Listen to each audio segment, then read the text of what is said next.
Hello बच्चों, कैसे हो आप। मैं अरुण कोष्टी आप सबके लिए क्लास नाइन्थ के बच्चों के लिए जो स्पेशल अभी नाइन्थ क्लास में गए हुए बच्चे हैं उनके लिए मैं एक वीडियो लेके आया हूँ। इसमें मैं आपको पूरी एनसीईआरटी की पूरी मैथ्स कराऊँगा, जिसमें आपको ये फर्स्ट चैप्टर स्टार्ट कर रहा हूँ आज से। तो आप लोग यदि पढ़ना चाहते हैं तो लॉकडाउन, अभी वैसे लॉकडाउन चल रहा है तो लॉकडाउन में आप विशेष फ़ायदा उठा सकते हैं। आप अभी से अपने प्रिपेयर रहेंगे तो आगे जब भी लॉकडाउन खुलेगा, जब भी आपकी स्कूल्स स्टार्ट होंगी, तो आपके लिए बहुत ही ज़्यादा फ़ायदेमंद रहेगा, क्योंकि आप ये पहले से पढ़ चुके हैं। ठीक है बच्चों, तो मैं आपके लिए इफ कक्षा 9 का पहला पार्ट, जो पहला अध्याय जो है संख्या पद्धति, वो लेकर के आया हूँ। चलिए, तो कुछ स्टूडेंट मेरे पुराने स्टूडेंट्स हैं जिनको मैं बहुत अच्छे से जानता हूँ, और जो मेरे नए स्टूडेंट हैं और जिन्होंने अब तक मेरा चैनल सब्सक्राइब नहीं किया है, तो मेरा चैनल सब्सक्राइब कर लीजिए, क्योंकि मैं इस तरह की वीडियो आपको लाता रहूँगा। मैं हर क्लासेस की आपको वीडियो प्रोवाइड कराऊँगा। जिस भी क्लास में हैं आप कमेंट करके बता दीजिए, तो मैं उसकी सीरीज़ आपको पूरी बनाऊँगा। हर एक टॉपिक से रिलेटेड मैं आपको कंप्लीट कराते जाऊँगा। ठीक है, तो जो भी आपको प्रॉब्लम होती है, डाउट्स होते हैं, तो आप मुझे कमेंट करके बता सकते हैं, तो मैं अगले वीडियो में उस कमेंट को पूरे क्लैरिफाई कर दूंगा। ठीक है बच्चों, तो आज मैं इंट्रोडक्शन बताऊंगा संख्या पद्धति में। इंट्रोडक्शन, चलिए शुरुआत करते हैं। जैसा कि आपने 8 क्लास में पढ़ा था, कुछ बच्चे हैं मेरे जिसने मेरे से पढ़ा था 8 क्लास में कि नंबर लाइन, संख्या पद्धति, संख्या रेखा क्या होती है। ठीक है ना, संख्या रेखा मैंने बताया था यहाँ पे मिड में ज़ीरो होता है, और इसके बाएं तरफ क्या होते हैं, ऋणात्मक संख्याएं होती हैं, जैसे ऋण 1, ऋण 2, ऋण 3, ऋण 4 एंड सो ऑन। मतलब इधर बढ़ते ही जाएंगे, और इधर पे जो भी संख्या जाएंगी ये हमेशा कैसी होती जाएंगी, छोटी होंगी। ठीक है, छोटी होती जाएंगी।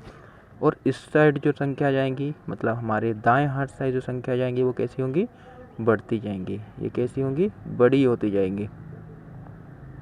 ठीक है, चलिए, तो इसके दाएं साइड में क्या होता है, जैसे 1 होगा, इधर 1 से बड़ा 2 होता है, 3 होता है, 4 होता है, 5 होगा, और ऐसे आपको कहाँ तक जाएगा, ये इनफाइनाइट तक। इनफाइनाइट एक ऐसा ये ऐसा साइन है इनफाइनाइट, जो अनंत के लिए, अनंत को दर्शाता है। मतलब हमें नहीं पता कि ये नंबर कहाँ तक जाएंगे। और इस साइड भी आपको नेगेटिव इनफाइनाइट भी बोल सकते हैं, इधर पे माइनस इनफाइनाइट। जो 8 को क्या है, हम ऐसा हॉरिजॉन्टल वर्टिकल कर लेते हैं, तो उसमें क्या हो जाता है, ये इसको बोलते हैं हम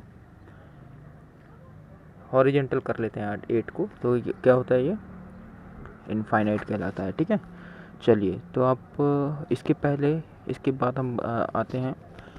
सबसे पहले हम बता दें प्राकृतिक संख्याओं की, क्योंकि संख्याओं पद्धति हम पढ़ रहे हैं, और संख्याओं के बारे में यदि आपको नहीं पता है तो आपको दिक्कत हो सकती है। ठीक है ना, इसलिए सबसे पहले हम पढ़ेंगे संख्या के बारे में, कि इसमें संख्या कौन कौन सी होती हैं।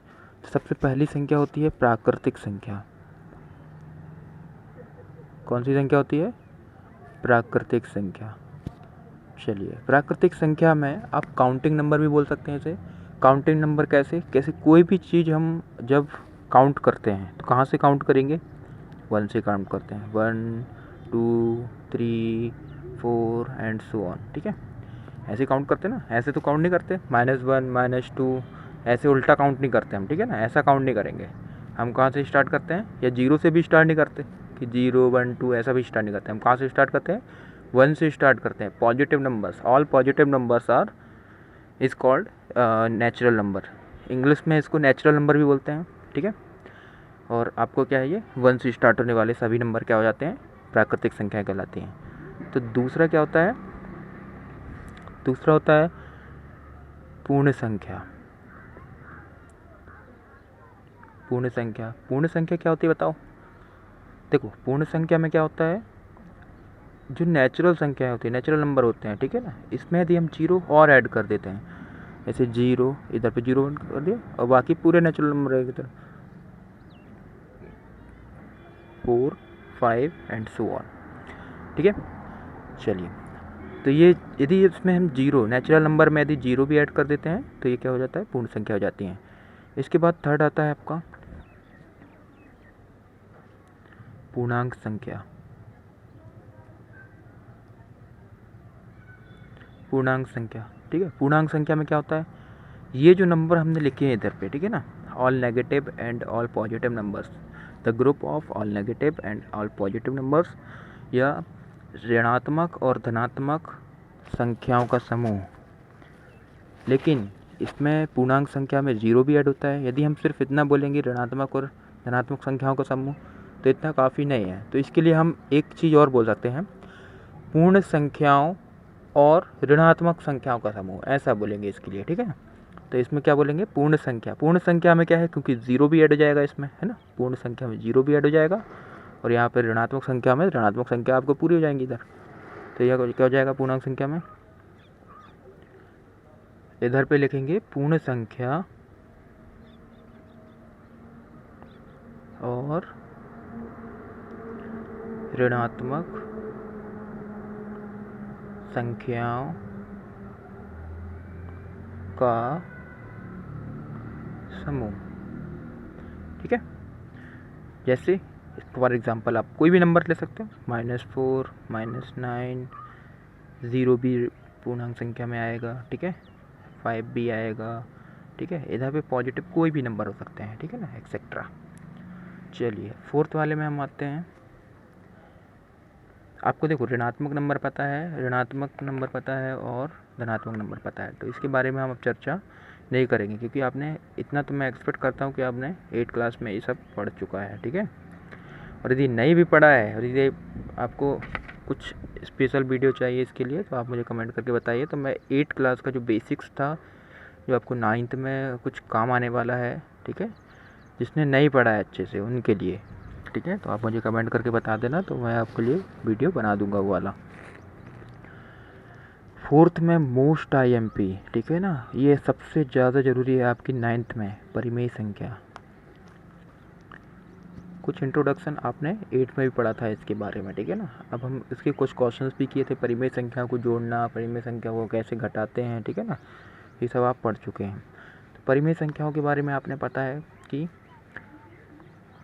जो संख्या P/Q के रूप में होती है, ठीक है, जहाँ Q बराबर नहीं होता 0 के। ठीक है, जैसे यदि Q 0 हो गया तो वो तो इनफाइनाइट बन जाएगा। जैसे यदि 1/0 लिख दिया हमने तो ये क्या हो जाता है, इनफाइनाइट, क्योंकि 0 का हम कितने भी बार टेबल पर हैं, चाहे आप 1 बार पढ़ो, 2 बार, 3 बार, 4 बार, किसी भी नंबर से आप 0 को मल्टीप्लाई करोगे तो वो क्या बनाएगा, 0 ही बनाएगा। इसलिए इसको हम इनफाइनाइट लिखते हैं। ठीक है ना, तो इसलिए ये क्या होगा, परिमेय संख्या नहीं है।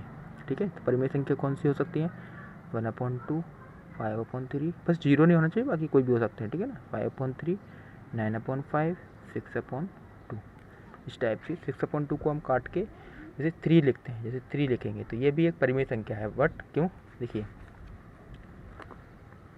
क्यों है, वाई, देखिए सबसे पहले इसमें क्या है, जैसे कोई भी नंबर लिखा है, 2 लिखा है, 1 लिखा है, 5 लिखा है, 9 लिखा है, 7 लिखा है। ठीक है, तो हम इनके नीचे डिनोमिनेटर में 1 लिख सकते हैं, लिख सकते हैं कि नहीं लिख सकते, सही बताइए, ये देखना। ठीक है, लिख सकते हैं।